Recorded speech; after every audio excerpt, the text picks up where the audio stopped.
the Apache can locate, identify and store targets up to 8 kilometers away and is able to instantly slave its weapon systems to them. Makes you wonder which one of you in the crowd are they looking at right now?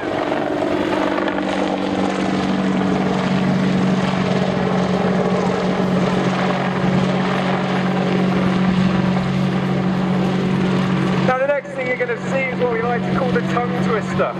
And as it is able to transfer hyperspeed, the Apache is going to rapidly accelerate with a 90-degree nose down with a left-hand twist.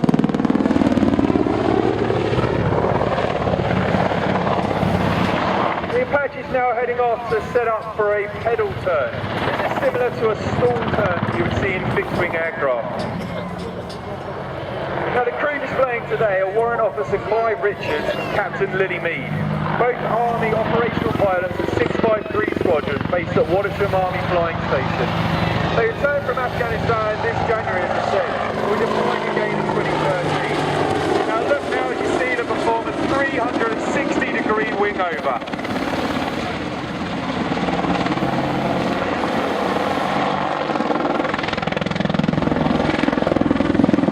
Now, ladies and gentlemen, this is one of the only operational platforms that you'll see today. All those weapon systems, I want you to imagine now, the crew's just seen enemy fire off to its right-hand side. It's going to perform a 180-degree wing over to rapidly change positions and bring those weapons ready to bear again.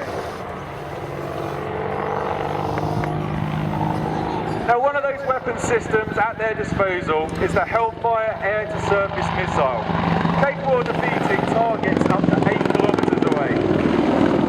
The Apache has two guided variants of the Hellfire, a laser-guided variant and a radar-guided variant, the latter of which gives a non-line of sight, fire and forget capability, meaning the Apache can actually hide behind a hill and then fire its missile at the target.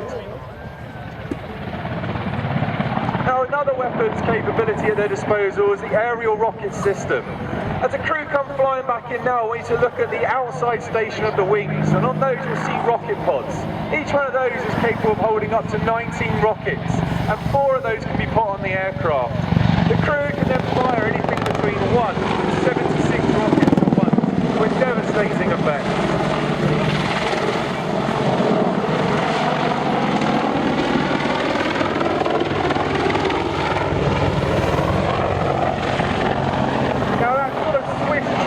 Black object you can see above the main rotor head there is what's called the Fire Control Radar, known as the FCR. It's capable of a 360-degree view around the aircraft. It can identify up to 256 targets, prioritising the 16 highest threats to the crew and locking the weapon systems to them instantly. Now I want you to look in now for what I consider one of the most stomach journeys you do in the aircraft. It's going to be a 90-degree nose up, immediately followed by a 90-degree nose down. Just look now at how close those rotor blades get to the front of the cockpit where Lily's sitting.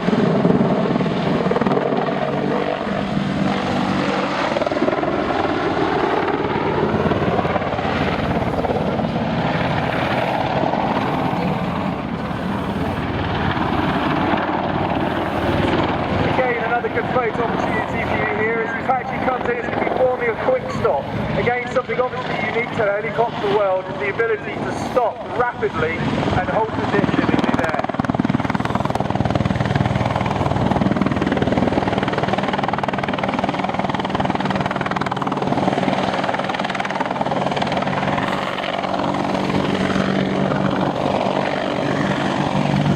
Now again, something completely unique to the helicopter. Ability to travel in all directions, including backwards, meaning the aircraft is capable of turning around 360 degrees in single direction. Now the autopilot system that Brenda was asking about means the crew can actually engage the hook and do the manoeuvre you're seeing right now without even touching the controls. However, I assure you today those have been disabled and Clive's actually controlling this aircraft at all times. Another thing to take a careful look at now is that 30mm cannon we spoke about. You can see that being manoeuvred around now. And again, similar to the wonderful movie we've seen, Blue Thunder, that can be completely controlled by where the pilot is looking. Now both crew members have a monocle in front of their right eye, and this acts as a heads-up display, showing all the flying instrument information. This system also acts as a targeting device, as the aircraft systems are slave to the pilot's head, meaning that the aircraft knows and tracks exactly where the pilots are looking at all times, and then we can tell the weapon systems to follow our head movement, as you see now with that gun. So I'm afraid anyone that Lily's looking at, that 30mm cannon is also looking straight at you.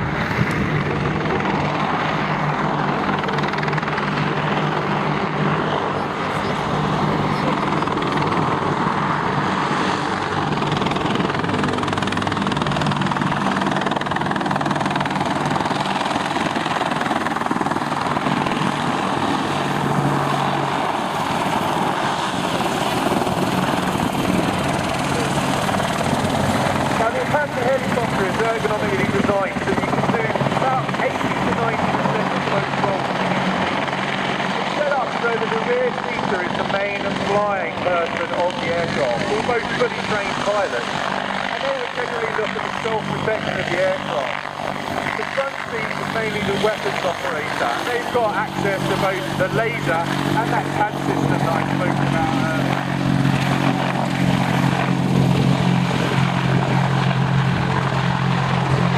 The crew are highlighting to you now that the Apache helicopter is not just one of the most potent weapons platforms available today, but is also a highly agile helicopter.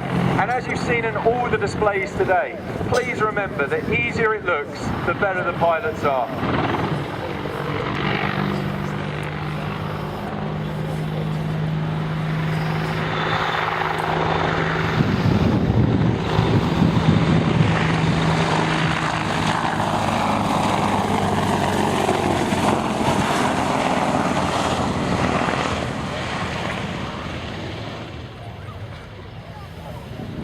More recently, the Apache helicopter has diversified its role.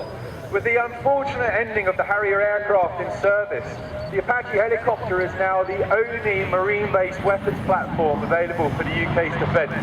And we now currently train to deploy from various parts such as HMS Ocean.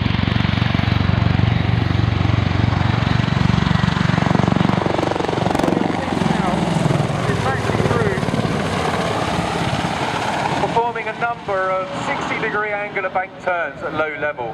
Again, this is designed to the training we go through to allow us to practice moving rapidly apart upon the enemy, flying through valleys and around hills in order to sneak up.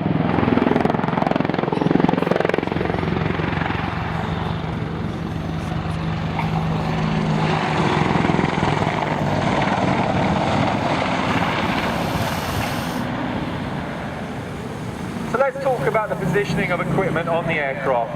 As I said, that radar is that Edam shaped dish on top of the main rotor head there. Again, the key point to this means that we can actually come up behind wood blocks and hills in dead ground to the enemy, and we only need to lift enough of the aircraft in sight to the FCR, that radar there, so we can look out and identify all the targets for us.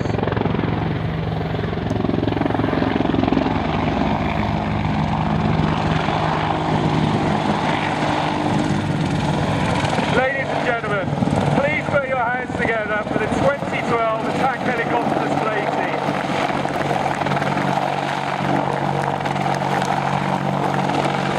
Now, on behalf of the Attack Helicopter Force, we'd like to thank you for your ongoing support of British forces.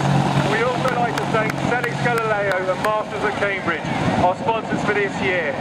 The Apache guys are taking a bow, and thanks for your applause.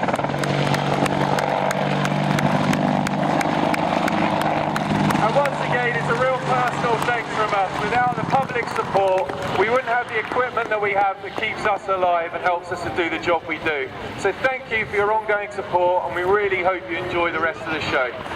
Fantastic job, Paul. Thank you very much, ladies and gentlemen. Well, there you are. An amazing show. Of course, I would remind you that this is the